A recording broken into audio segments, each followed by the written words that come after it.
like Sam Lily. That was good. That was I don't know. It's stupid. Not stupid. Not I stupid. am. Hi, everybody. Hello. Hello. Oh, you guys are just exhausting me. Thank you, but come on. The lines are so long. Thank you, seriously. Thank you, Orlando. It's been amazing. I haven't been here since 2017. No joke. And it's like, now I'm meeting people like, this is my son who plays Uncharted now. Like, you're old and you haven't been here. Wow. That kid's like 20. He's like, so, how you doing? Yeah, That's awesome. That's awesome. Obviously, Uncharted is a game that we all know and love. Yes? It ended. I used to like it. No, we still replays. Anybody on the replay? There we go. But before we can get to Uncharted, we gotta go to the beginnings. We gotta find out the origin story of you and how you got into acting. I was a prostitute. That's an acting job. You were on the fly. I never got a job. I said little dancing. Just so you No. It was 8th grade. And, whoa. Times were hard, okay? Times were hard. Like I said, I never got hired.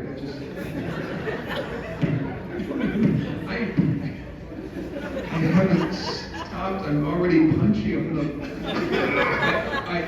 I were Jonathan Frakes, name drop, Yes. Star Trek fame. He sat there. He goes, man, we're goofing around one night. And I was like, you keep talking like this, you're gonna get canceled. I said, I can't get canceled. I've never been ordered. Just not big enough. We gotta cancel that guy. What's his name? Perfect. No, where are my humble beginnings? Yes. How far back do you want to go? I mean, you know, mommy and daddy met each other, and they did a thing that people love. No, it doesn't have to be that far. But they didn't love each other. Whoa! It was a mistake. It was a mistake. Every hero story starts with a tragedy. Here we go. But no. How far back are we going? When did you know any sort of performing was going to be something that was calling to you? That's the first question? Yeah, that's right. Give it out. Well, in hindsight, right, it's 2020, and my grandmother actually, God rest her, she always said that I would do this, and I went to high school, college. I went to school for baseball. I mean, that's what I was going to do. Mm-hmm. And then this happened. And you can't hear me. That's scar tissue. That's real. That's scar tissue. That's real nice. It's like a popcorn machine. I can tell you when it's going to rain. No, so there was a show years ago called Make Me Laugh. It was this game show, and we used to do that at like Thanksgiving, and to different people's houses. And you have to get. I was little, so I got up on the coffee table, and I could always make the adults laugh. And I could memorize filthy limericks. And my dad drank and thought it was really funny.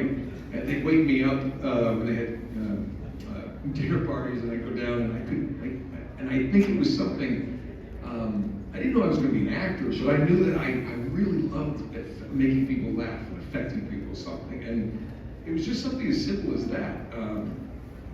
You know, I mean, the funny thing is, I tell that story, and people are like, "Would you have ever woken your kids up?" No, never. But Different times. But it was a different time, and it was a great time. So it was something that kind of always stuck in my mind. That's awesome. And I think later on, when this kind of presented itself, I realized I did a play just as a goof. And, actually, my first play I did in college because I wanted to meet a girl that was doing the play, and they were like, "Well, yeah, there's a kissing scene." I'm like, "Well, I really want to audition for that play," and it worked out for a while. Well, And she died. No, not at my hand.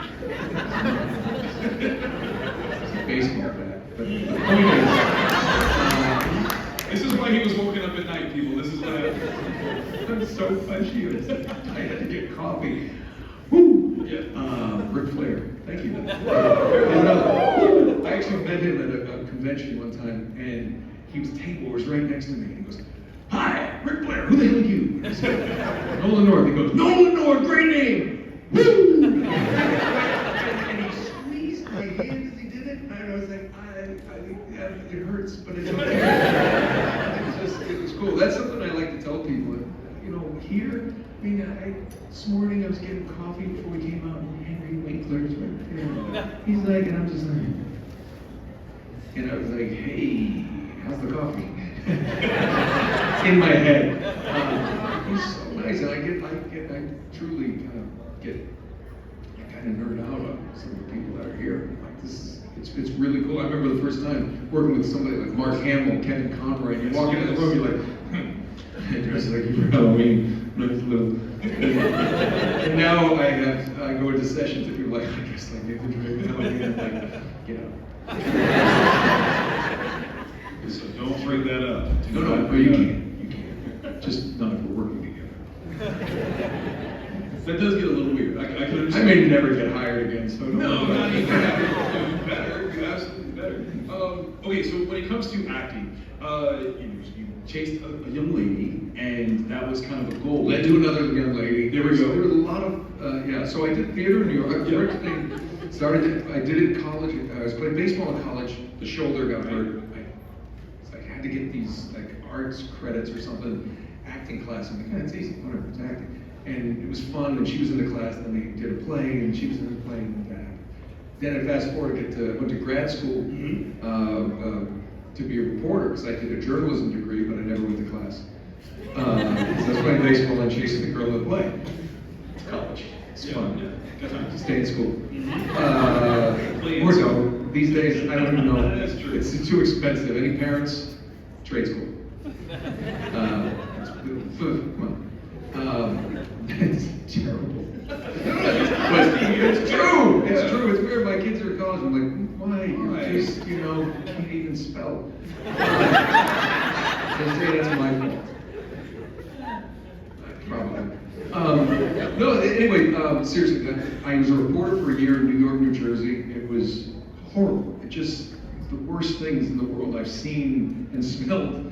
Death, it's awful. And it just wasn't for me. And I realized that I'd rather not have be broke and happy than have a terrible paycheck and be miserable, because it was really hard on me. And a friend was there. He was a writer in the graduate program at Columbia, and he became my roommate, and we split the terrible little apartment. And one time of our lives, he wrote plays, and I did a bunch of plays, and then we got really drunk one night. This is when really we finally good could afford something, and we were just trying to figure out life. I was like 23, 24, like, what are we gonna do? And he's like, well, I'm gonna stay here, but you should go. And I was like, what do you mean? And he said, you should go to California. You should just see what happens. And because in theater in New York at the time, if you weren't from Juilliard or Yale Drama School, it was really hard to break in. And I remember he sat there and he goes, man, nobody cares if you know how to act in LA. And they didn't. I moved there, and about 7 months later, I had a 5-year contract with ABC on the soap opera. Wow. And I did that for 5 years. But for Charles Manson. That's right, that's right. Dr. Chris Ramsey. I remember there was a director who said, okay, this shot, I had days where I had to walk in, action, and I'd have to turn a corner and just go.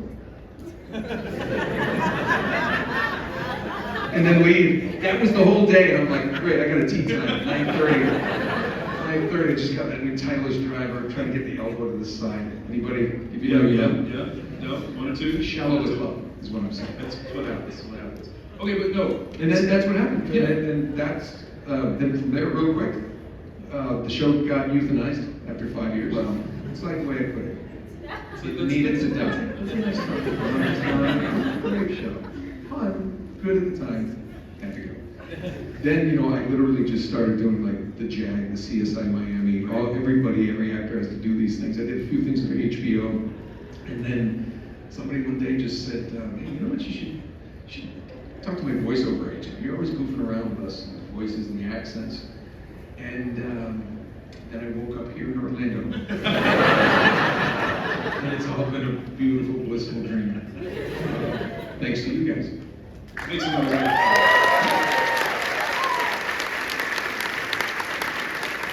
Now I'm going back to trade school.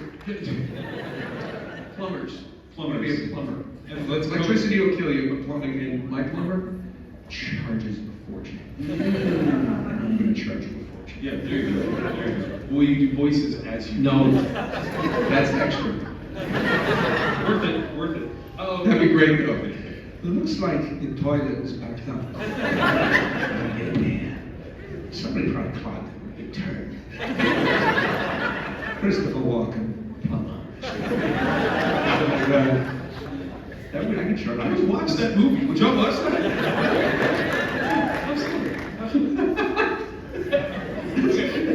That's so stupid it could work. Okay, more. Let's brainstorm. Come on, I need my next movie. What are we doing? Okay. So, no, we're gonna do a whole Christopher Walken series. Christopher Walken vocation. Okay, that's what we're gonna do. So we got him as a plumber. Everything. Okay. Yeah. Christopher Walken as a driving instructor. Driving instructor. Yeah, driving instructor. Turn left. The next thing they say, you know what you passed. Let's go buy some weed. Let's go fast. He's a California driving I got you. instructor. I got you. Hey man, you should take the bus. I love it. I love it. By the way, everybody does a Christopher Walken, but I would like everyone in this room to know that I actually have been paid to do Christopher Walken Recognize. 7 times. There was a day before you could record things so easily, phones or whatever.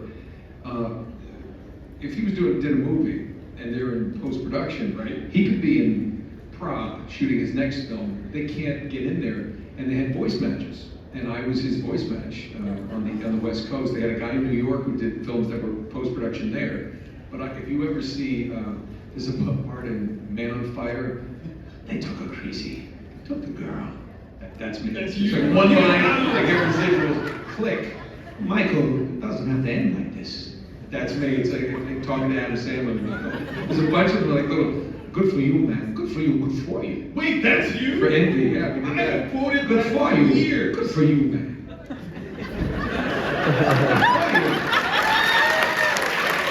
Yeah, so we did these things. Now that doesn't happen, but like Ross Marquand has done Yes, so indeed. many. In fact, he was so good doing Hugo Weaving. And Hugo Weaving no longer did The Red Skull. the Red Skull. Yeah. He became Red Skull. Yeah, that's true. Yeah, Yes, so that's right. that's That's in the Ross. Oregon game. That's Ross. Yeah. Yeah. So anyway, I know all these secrets. Leaking Hollywood. All right, let's Christopher Walken. Let's do something serious. Okay, serious. Okay. So when it you want a serious like piece? No. What? What? Oh, no. Yeah. No, but seriously, what I want to talk I about. can taste colors right now.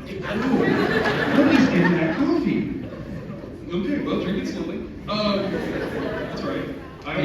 This is all a series of tangents. Just strap it. Yeah, that's how we do it. That's how we do it. Thank you. Quick fast. I want to talk about a character from comics that you played. Don's Red, quips, really great. The Flash.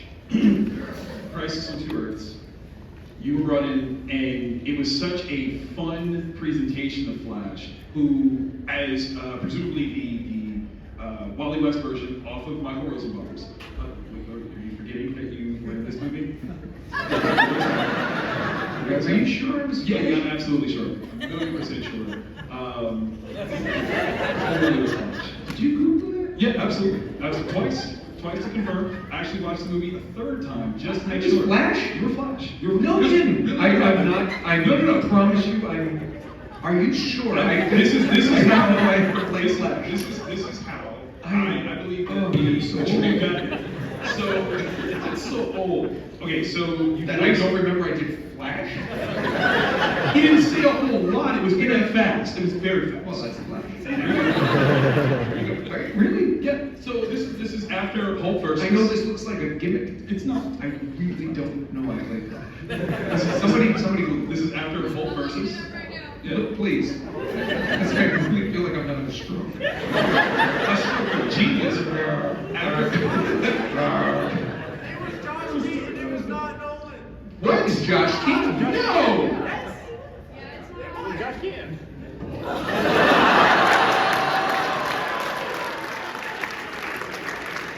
So wait. It's okay. No. I feel much better. No. Because I don't now, and this is bad. No, because No, it's better that you feel bad. Yeah, I'll definitely say that. No, because this is what the story that I read was. This is like a whole thing I found. Okay. So the story was after you did Hulk versus Mhm. and such a pivotal presentation of Deadpool. Right. That was why DC wanted you to bring that same energy to the Flash. This was like a whole Flash is backstory. nothing like Deadpool. Well, that was the thing. Was what you did actually made Deadpool super popular. Because it was him that made Deadpool super popular. Ryan Reynolds was second. I said what I said. Yeah, but he brought it to more people, and he's really good at it. He is good. And he's a big fan, and he likes my Deadpool. Well, yes, we'll give him his I like roses, it. but we want to give you your flowers first. I have plenty of flowers.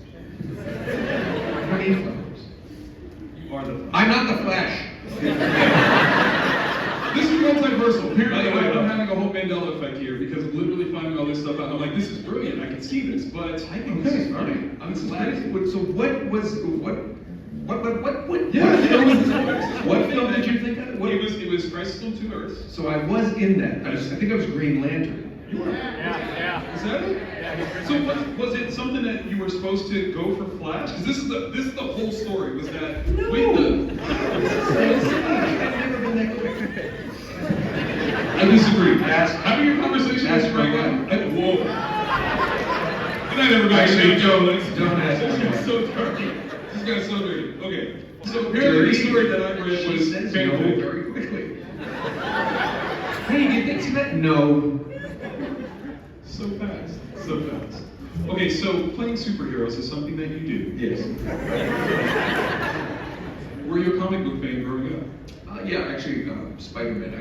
I had Archie and Jughead hand-me-downs, and they are not superheroes. But again, no,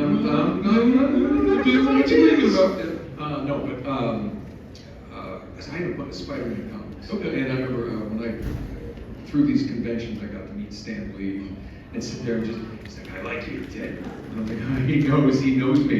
And it was cool. So I really like Spider-Man comics. But I wasn't like on all Marvel or anything, because I also like, so when I was a kid, there were things called underoos.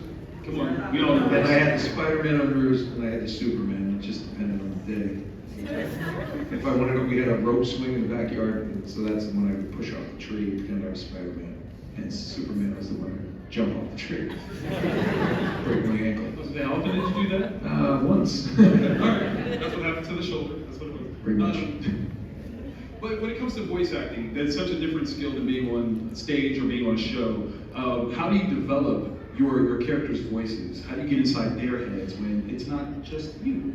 A lot of times it's just discussion with directors, producers, kind of what they're looking for. If it's available, I always like to see artwork. Any artists here, I mean, the artwork is critical because, for instance, like Penguin, when they brought me to do the Penguin, they showed me the picture, and he's just like no neck, and it just kind of, and he had the monocle is actually a bottle that's been jammed into his head, and they had a cigar, and he's just kind of, his teeth were all messed up, and I looked at it, and he just looked so, they wanted a bit of a Cockney accent, so, but he looked all kind of ganged up like this, and then I know people had cigars and all the time, and then, you just kind of go down, and then I would kind of pull my neck. So when I record, I have a coming like that, and then the eye, and I have to read the scripts with this eye, but this is my dominant eye, and now I wear glasses to read, so I'm like, oh, I can't see, but then it just kind of gets down in the air, you talk about the back, there you go, Batman.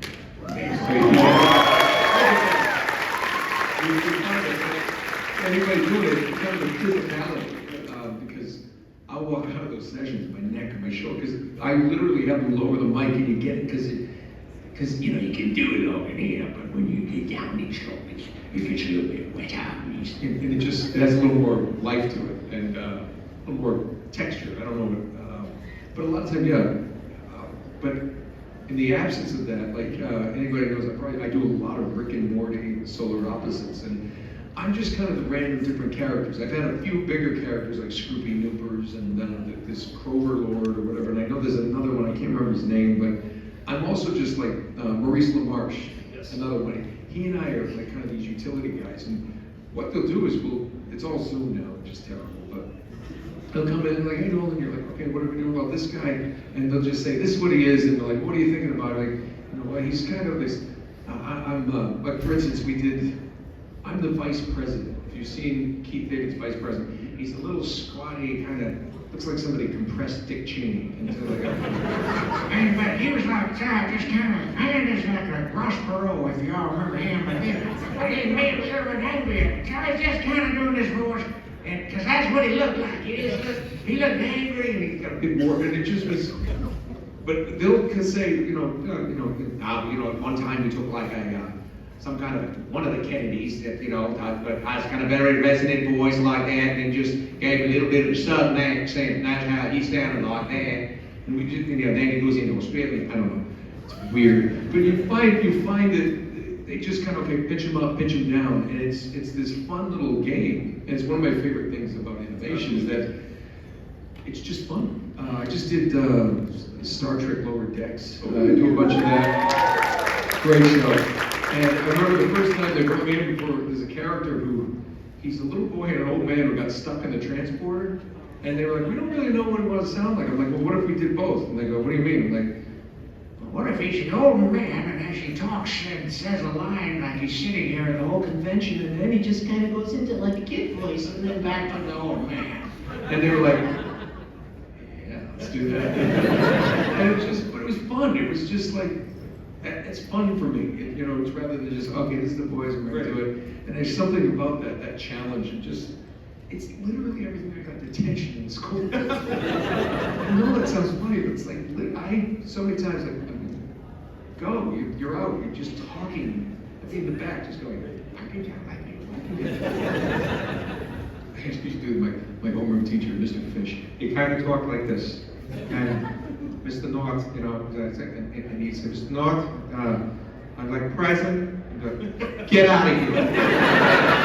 Like what? What's wrong? What did I say? He goes, you know what you're doing. And he actually, this is true, this sounds like it's out of a movie, but I promise you, one time I was sitting there, I got detention, and it's like the first time. I was pretty good. The guy was kind of square, good kid. I thought I could get away with it, but I didn't. And I sat there and I said, can I do my homework? He goes, no, I want you to sit there quietly and think about where you're going to go with these stupid voices.